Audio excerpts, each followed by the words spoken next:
tumekuja kwa sababu ya mambo machache.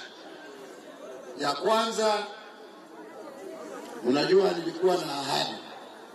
Tulikuwa hapa tukisherehekea Madaraka Day. Si mnakumbuka?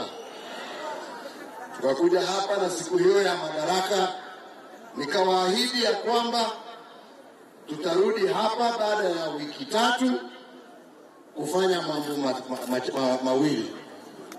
Ya kwanza, hii stadium yetu ya Ruiru ambao ni stadium ya kihistoria sio tu kwa Nyeri lakini kwa taifa la Kenya.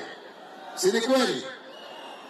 Ambayo imekuwa na matatizo kutoka wakati watu wa show walihama.